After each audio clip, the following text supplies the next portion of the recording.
Hello everyone, it is Mike Levin on Thursday, September 12th, 2019 at around 7 p.m. and I am on my way walking home, and I thought I'd do an evening video, give you significantly different lighting on this walk than the beautiful lighting in the morning.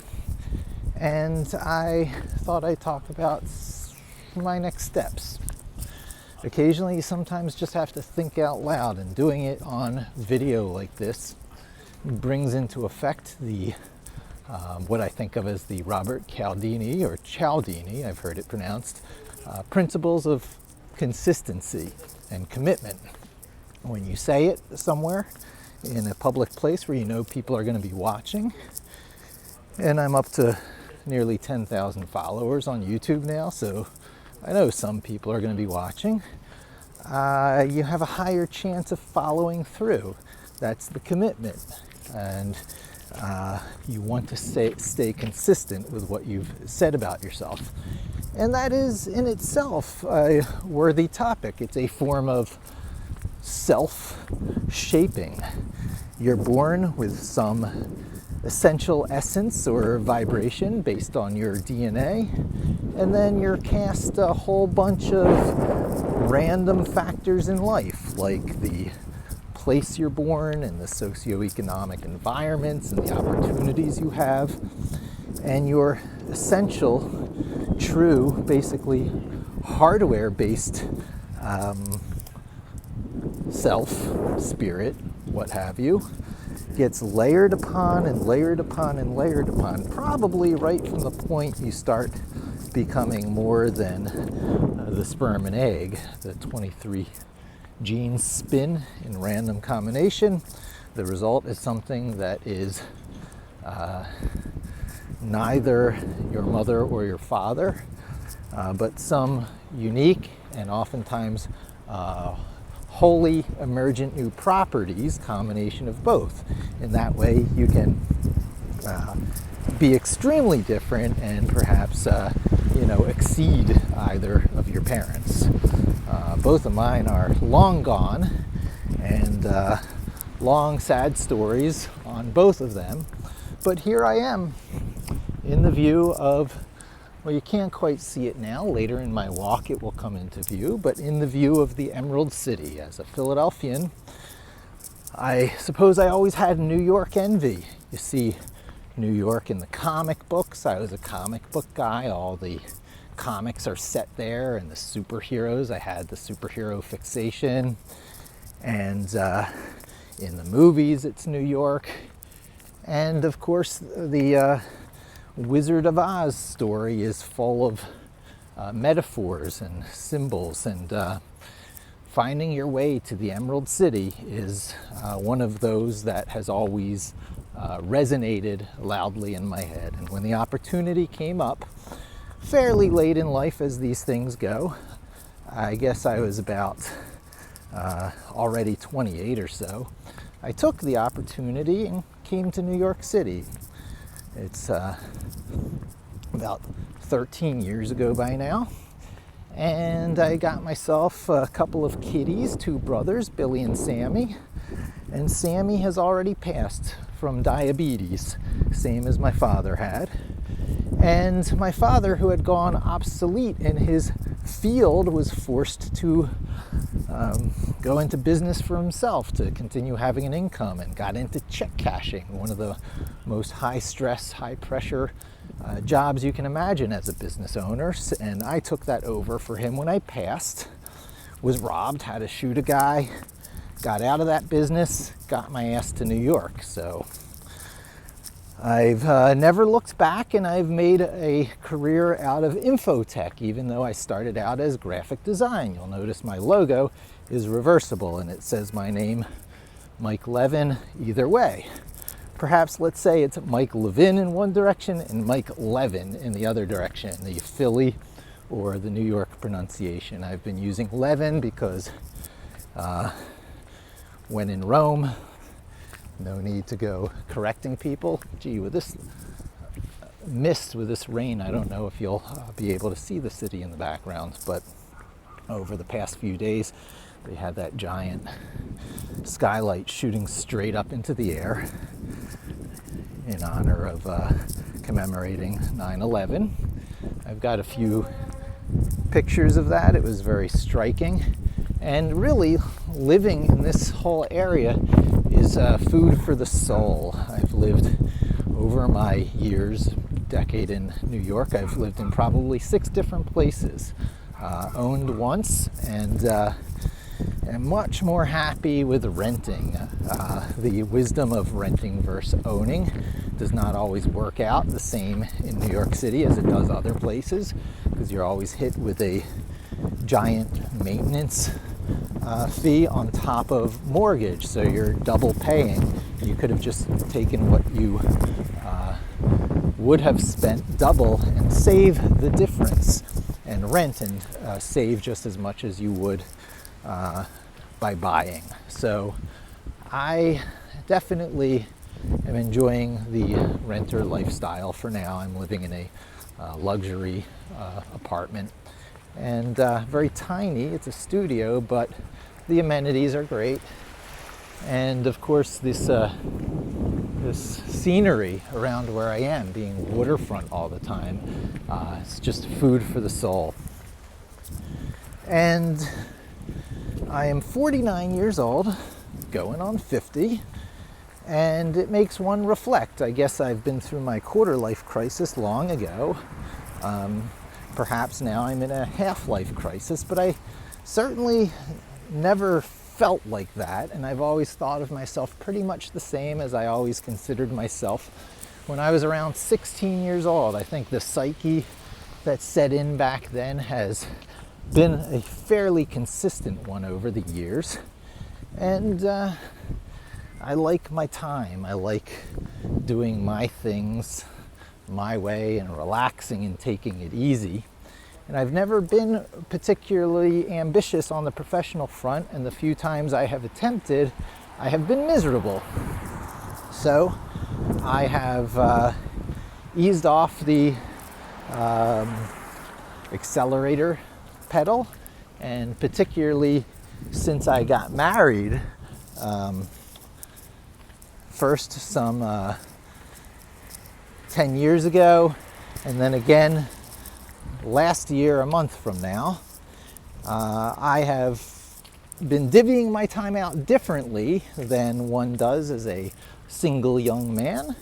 And the ability to throw yourself into things is at the expense of, other people's time that you want to put it into. And this is an awful shame. I'm unwilling to steal time from family and loved ones for bearing down. And it was once said to me, if you haven't made it by now, you're not going to make it. And that really shook me to the core.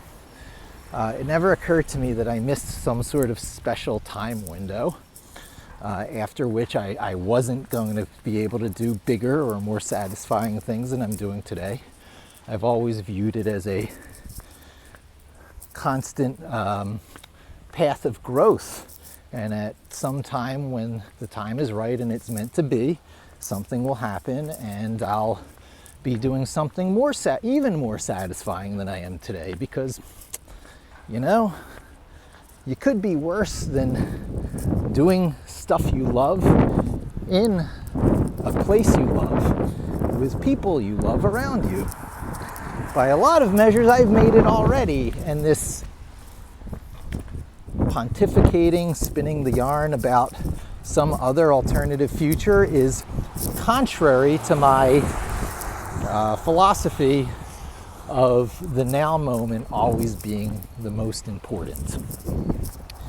And to that end, I'm making sure that the things I do now to bear down and sort of make it to the next level, to maybe make more of myself coming into 50 years old as a fairly relaxed, easygoing, non-ambitious guy, will fit into my schedule here and there without stealing much time from my loved ones. For example, I'm getting home a little later than I I like to leave earlier and be home well before 7, but even so, compared to, say, teachers' hours, I have friends who are teachers who hear about my Manhattan marketing hours, which is what they are. It's really 9 to 6 every day with a hell of a commute if you don't live right in the city. And they've been stunned by it because they have such shorter hours, which could absolutely contribute to a better quality of life, were it not for the fact that I really love what I do, and it feels a lot like, I describe it as doing jigsaw puzzles all day. It's all intellectual puzzles, it's problem solving, and it's right at the edge of my ability, which is always nice, so that everything remains, invigorating, energizing. It gets boring when you're always trying to do things that you've always done before. And I say I like it easygoing. Well, I do, but I also like to be mentally engaged and challenged all the time. And I find myself in the perfect career for that. And the field is always changing. Even just recently, Google had announced that they will be following the no-follow link some 15 years after its implementation. And I make the point, and they give alternatives now. You can say this is UGC, user-generated content, or sponsored content as an alternative, or continue to use no-follow with the understanding that it is Google's prerogative to follow it and do what they want with their algorithms with what they find. So I make the point that Google is always switching from taking some tool they gave us, where the use of the tool explicitly gives Google information. The old submit a URL tool, the old authorship tags. And so after these things are deployed for a couple of years, they become nothing but grounds for abuse, tools of spammers, to the point where most of the data in these systems is of no value and exactly the opposite of how Google intended. And over that time, Google's dealing with this problem, being more aware of it, gets smarter about it, and switches from explicit tools like ping and authorship and no-follow to more implicit tools like discovering the links with no way to particularly submit a URL, although that came back in later years through Google Search Console. Getting away with the authorship tags, but still clearly inferring authorship from about pages and bio pages and all the rest of that. So Google is just growing up, and we in the field are growing up with it. It's getting smarter. We have to get smarter as well, but not in any sort of contest to outsmart Google, because that's stupid. They have infinitely more resources than any individual does in most companies. So what you have to do is really play to what Google is looking for, genuinely be the real deal. And I have not put out all that much content over the years, commensurate with what I do in the back rooms for my employers, the invisible hand stuff, the organizing data stuff, to make sure that published content works to its maximum advantage. And it seems to me that it's about time that I start to do this for myself. I have the skills. I just have to practice what I preach for myself. And in the past, I've always used the excuse, well, I don't really have a product. And another thing that was said to me once, well, actually, I said it, and it was agreed with emphatically, is, you mean I'm the product?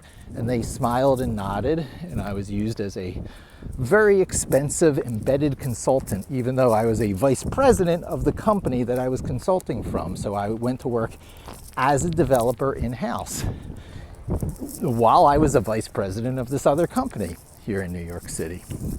And that type of thing just continuously happens to me. And it's like the giant undo button being pushed on me all the time, because I don't have any place or ground on which I'm making continuous advancements except internally, inside myself.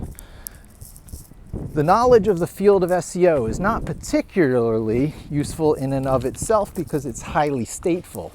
It's all the general rules surrounding it and the ways one expresses oneself and uses the tools of the industry to express oneself more readily, more freely, more spontaneously, and to solve custom problems more casually and quickly. In other words, attaining that expert level of mastery I talk about in prior videos. And it helps when the tools don't change, and the tools have been changing many times over the past years, until I had recently, in my terms, 10 years ago or so, switched mostly over to Linux, Python, Vim, and Git as my tools. And now I'm getting better and better at those. Microsoft has made the astounding step of developing a Linux subsystem with the Ubuntu repository at its disposal, or any other Linux you choose to use, as readily available as opening a commands prompt under Windows. It's highly integrated.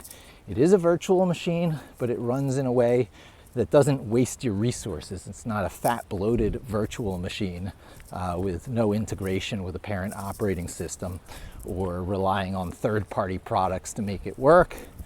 It's just going to ship with Windows. You'll be able to fire up a Windows terminal, a unified terminal, bring up a PowerShell, a command window, or a Unix terminal. And that's what I'm doing today. I find it pretty amazing. It's mostly as a developer tool, more so than everyday use. It's not the whole graphics subsystem necessarily, although you can get Linux graphic stuff working, which I regularly do now for Chrome automation. And yeah, so that's my next level of professional satisfaction. I'm going to be doing what is generally thought of Selenium type work, web browser testing, but using Google Chrome instead of Firefox or the Chrome driver, the non-real web browser that is traditionally used with Selenium to do this sort of automation work and do kinds of exercises and practices and data investigations, the creation of screen snapshots, the simulating clicks of a user, that is often talked about but seldom done in the field of SEO because it's just difficult to pull off. It's much easier to talk about than to do. So I'll be doing that sort of stuff on the professional front, and I will be on my personal time blogging a good deal of my experience. Certainly things like the Windows Linux subsystem have been on my own time, and I've got a lot to say about it. The world does truly change with this change in operating systems. It's Microsoft conceding the fact that Linux has won, especially for the developer type stuff. We're all used to using these graphical user interfaces like on our phones and on Macs and Windows desktops, and we think that's where the battle is, but that's long ago. You know one windowing operating system, you know them all. The question is, where do developers do their development work that differentiates? And when you start out under a deeply proprietary system, you're a prisoner of those vendors, prisoner of Microsoft with VisualStudio.net, or a prisoner of Apple with Xcode. But if you start out with the tools I advocate, Linux, Python, Vim, and Git, at least as a secondary or always there alternative to your development platform, you are not prisoner to anybody, and you can acquire those skills and achieve incrementally more mastery, keep your GitHub repos that can stay with you for life, and get better and better at things, and have that sort of satisfaction that comes with being a master carpenter, but in the field of tech, where it is traditionally so hard to accomplish, because things even as simple as the web browser and the keyboard are always changing on you. So I'll be focusing on these things, slipping time in here and there, doing it in such a way where my presence will build and build and build until such time as the time is right and it was just meant to be, and I will find a number of other ways to find the professional satisfaction and build something larger for myself and my family. And that's pretty much it. So thanks for joining me, and hope to talk to you soon, and don't forget to subscribe.